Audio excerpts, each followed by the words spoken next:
Shalom, selamat malam Bapak Ibu dan jemaat yang dikasihi dan mengasihi Tuhan kita Yesus Kristus. Puji Tuhan, kita bersyukur masih diberi kesempatan pada malam ini kita boleh bersama-sama ambil bagian untuk merenungkan bagian firman Tuhan sesuai dengan Almanak Nas Gereja Kalimantan Evangelis yang telah disediakan bagi kita. Terdapat pada kitab Keluaran pasal 19 ayat 10 hingga yang ke-15 yang merupakan bagian dari perikop Tuhan menampakkan diri di Gunung Sinai.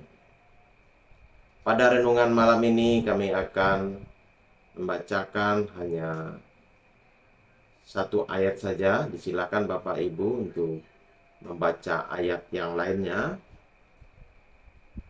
Kami akan bacakan ayat yang ke-10 sebagai bagian dari renungan kita. Yang dalam nama Tuhan akan kami bacakan demikian.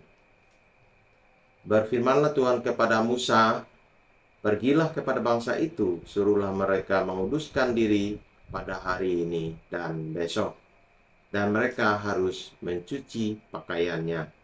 Demikian firman Tuhan. Berkaitan dengan bacaan tadi, kami coba mengangkat sebuah tema dalam renungan ini, yaitu sikap diri menyambut Tuhan. Bapak Ibu, jemaat yang dikasihi dan mengasihi Tuhan kita Yesus Kristus, sebagaimana bacaan di atas, betapa Musa dengan tegas menyampaikan kepada bangsa Israel untuk bagaimana bersikap dan berperilaku saat berjumpa dengan Tuhan, seperti yang Tuhan firmankan kepada Musa beberapa waktu sebelumnya. Umat diminta untuk menyucikan diri atau menguduskan diri, baik secara fisik atau lahiriah maupun secara rohani. Jika melanggar, ada sanksi tegas dan keras, seperti terdapat pada ayat yang ke-12 dan 13 dari bacaan kita malam ini.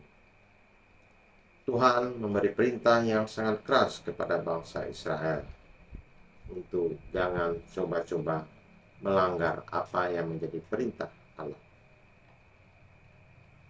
Taruhannya bisa kehilangan nyawa. Orang tersebut harus dibunuh dengan cara dilempari batu atau dipanahi, termasuk binatangnya. Allah yang hadir di Gunung Sinai,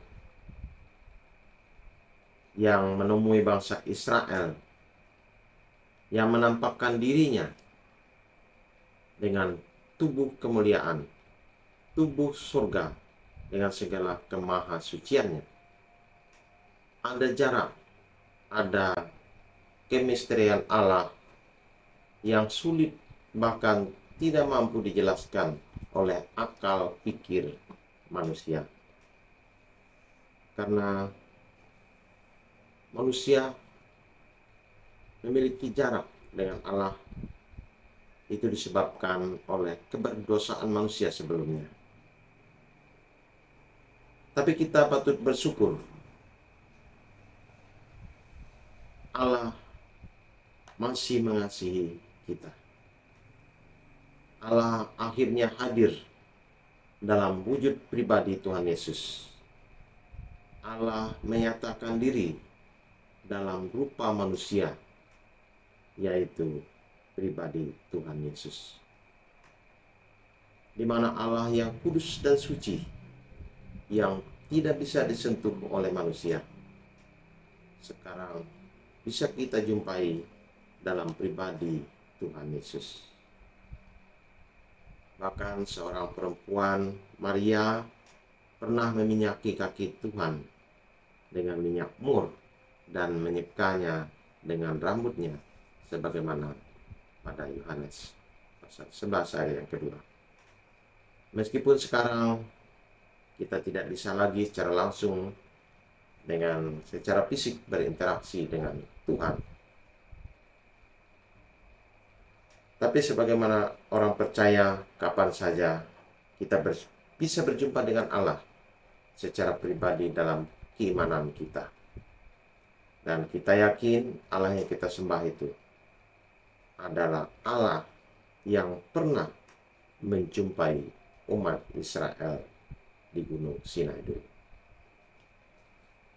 Ada kata-kata klise yang terucap oleh kita dan sering diucap oleh orang percaya, yaitu kata atau kalimat Allah yang hidup. Pertanyaannya, bagaimana dengan sikap kita sekarang saat menjumpai Allah yang kita yakini Allah yang hidup? Saat kita berjumpa dengan Allah dalam ibadah, dalam persekutuan, dalam ibadah minggu, kategorial, ibadah rumah tangga, dan lain-lainnya. Sudah betulkah kita menyikapi? Sudah betulkah kita menempatkan Allah sebagai Allah yang nyata, yang kita sebut sebagai Allah yang hidup tadi? Iman seseorang memang tidak bisa kita ukur, tapi secara pribadi kita bisa mengintrospeksi diri, merekoleksi diri. Kita bisa membuat dua penilaian diri dengan menjawab sendiri pertanyaan-pertanyaan berikut ini. Yang pertama, bagaimana persiapan kita saat ingin berjumpa dengan Allah? Apakah sudah kita dengan sungguh menyiapkan diri seperti umat Israel di Gunung Sinai dulu? Yang pantasnya untuk berjumpa dengan Tuhan itu seperti apa? Bukankah jika kita ingin berjumpa dengan seorang yang khusus atau spesial, yang masih sesama manusia, kita berupaya menyiapkan diri dengan segala sesuatunya dengan sangat baik? Semestinya, apalagi jika kita ingin berjumpa dengan Allah yang kita akui sebagai Allah yang Maha Kudus, Allah yang berkuasa itu, atau Allah yang hidup tadi. Yang kedua, bagaimana ekspresi atau sikap kita saat kita ingin berjumpa dengan Allah, atau saat kita berjumpa dengan Allah? Apakah sudah kita dengan saksama, khusyuk atau khusus, dengan sungguh mengikuti atau menjalani ritus-ritus gerejawi sebagaimana mestinya? Dan mestinya saat berjumpa dengan Tuhan, kita berupaya mengabaikan, bahkan berupaya melepaskan atau menyingkirkan dulu hal-hal duniawi. Harusnya kita menghargai Allah melebihi segala hal, karena Allah memang di atas segala hal tersebut.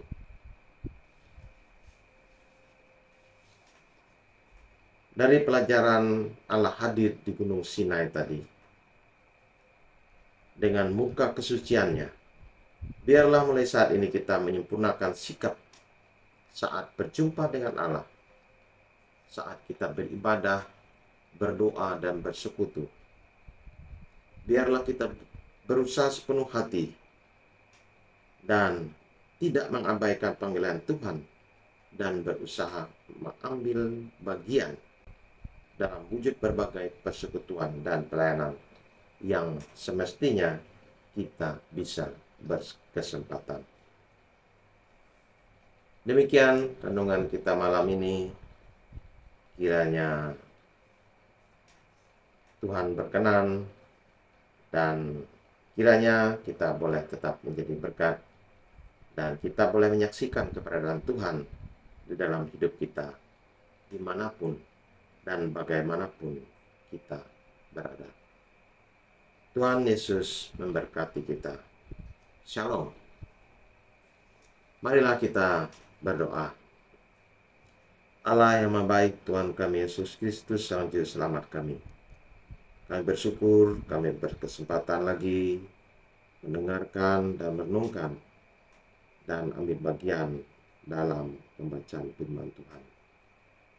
Biarlah di waktu-waktu yang akan datang, kami boleh menyiapkan diri lebih fokus dan serius untuk menyambut Tuhan, untuk menjumpai Tuhan dalam pribadi dan persekutuan kami.